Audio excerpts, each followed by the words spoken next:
Apart from the opposition and KANU animosity, there was also a near stalemate in the House, opposition leadership crisis.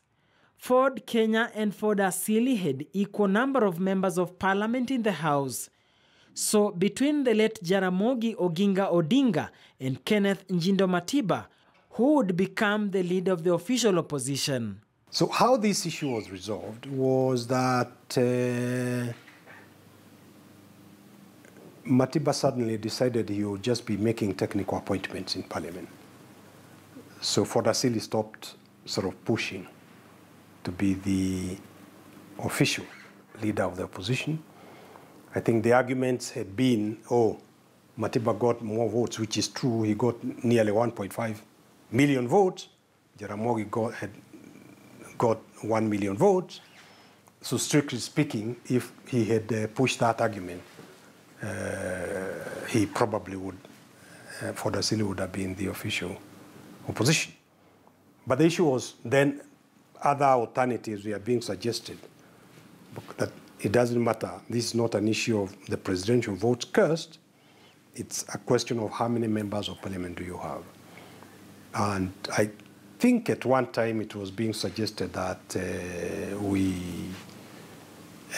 revolve. You know, this year it's for Kenya, this year is for Asili.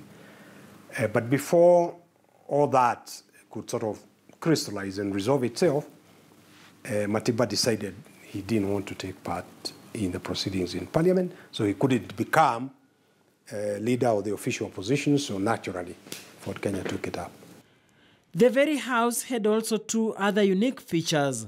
Its membership comprised of leaders who served in the independent parliament, who included Jaramogi Oginga Odinga, Martin Shikuku, Gigi Kariuki, George Ndenge, Kassim Mwamuzandi, among others, who were again part of this new parliament that had ushered in a new dawn of multi-party politics.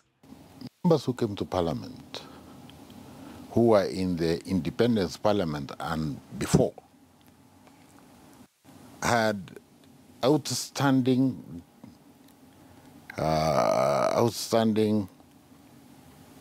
differences, or you could differentiate them clearly from the members that came in 1993.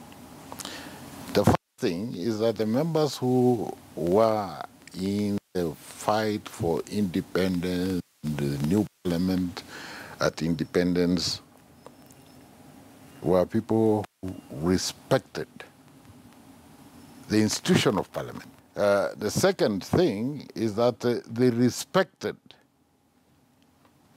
one another. They may disagree with a fellow parliamentarian on a matter of principle, but they respected one another. They addressed each other with honor, and they debated with dignity. The third attribute they had, which is totally lacking today, was debating issues rather than events and personalities. In their heydays were firebrands, just like us. A person like Martin Shikuku, a person like William Ntimama, and occasionally their fire would come to the fore. Martin Shikuku, the late, was a member of the opposition, was a member of the activists within parliament who were rooting for plural politics, even as we rooted for plural politics outside parliament.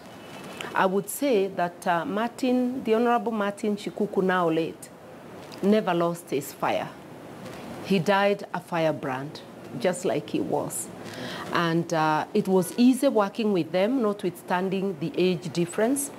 There were those, obviously, whose ideas and ours would never match. According to Kaparo, there was a clear distinction between the old guards and the firebrand young Turks. They used very outrageous language. They were, to say the least, not so used to good behavior and etiquette, and also full rules as they were. They were a product of protest. They were activists. They were activists and their behavior was that of activism.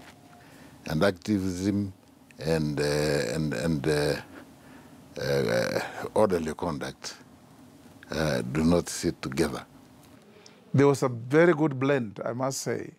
I remember those days, people like Wamala Kijana, people like Mwai Kibaki, when they stood to speak from the opposition benches, even those on the government benches who didn't like what they were saying could not help admiring what they were saying.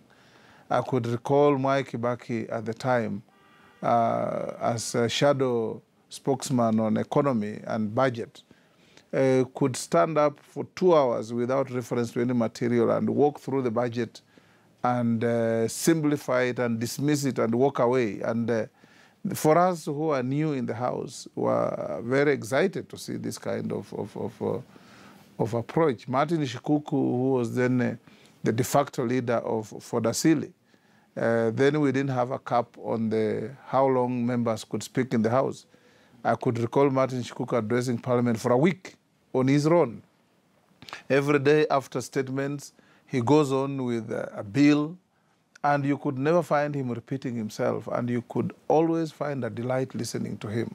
So it was a learning curve for many of us, even those who are showing bravado in terms of vibrant opposition, youthful politics like Mohisa, Kitui, Mother Karua, and so on, Keraitu, always sat to listen when the likes of Shikuku, Kibaki, Wamala Kijana were speaking, because there was some experience to pick from them. It is in that 7th Parliament that for the first time, the country witnessed relatives elected as members of Parliament. We had a father and a son in the House. Jaramogi Oginga Odinga was MP for Bondo in Central Nyanza, while his son Raila Amolo Odinga was Langata MP in the capital, Nairobi. Martin Shikuku was MP for Butere on Fodasili ticket in Western Kenya, while his younger brother Luale Oyondi was a KANU MP in Nakuru town. Later, Dr. Oburu Oginga would join his younger brother Raila Odinga in the House after winning the Bondo parliamentary by-election following the demise of their father Jaramogi. The highlight of the 7th Parliament divide was in June 1997, when the opposition disrupted budget presentation as the opposition demanded constitutional reforms. I remember how a few members of the opposition, namely Mohisa Kitui, James Orengo, Anyang' Nyong'o, Kiraitu Murungi, Mwai Kibaki, Mother Karua, and a few others, Raila Odinga, were able to keep the government on its toes throughout, including at one point the inability by the government to present the budget statement. When we sat down, and amidst great hostility outside of Parliament between opposition and government, and a sitting at Tufungamano House where civil society and the opposition was threatening no reform, no elections, and it looked like we were on the verge of a street revolution. And we asked each other at Parliament, what is the use of this Parliament we are in? What is our role when the nation is in crisis? And we agreed we had a duty. We needed to sit down, come up with solutions that would save the nation from a street revolution. And that's when the IPPG was born.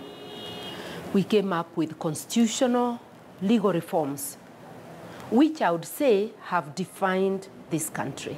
It is in that Parliament that we eventually realized the need to dialogue, the need to talk to one another, and the need to take our country to a level of politics of sanity, competition without enmity, and competition for the good of the country. So we came together, both sides of the House, and we had far-reaching reforms at that time, the whittling down of the Chiefs Authority Act that was the nightmare. The laws we amended, changed detention laws, abolished detention without trial, abolished the offense of sedition, which was really getting the media harassed. And we enlarged the democratic space by actually scraping the requirement that you must have a license to have a public meeting. And we introduced notification to the police that you have booked a certain venue on a certain day just to avoid people clashing, because we recognize that the freedom of assembly is a fundamental right, and we obligated the police to provide security in meetings where they have been notified. And those, I believe, were landmark amendments among very many. We abolished the chief's authority under the chiefs by amendments to the Chief Authority Act. The chief could summon you and give you directions, just like in colonial days. All those were abolished. And that enabled to diffuse the tension that was there in the country at that time. Duncan Hemba, The Untold Story.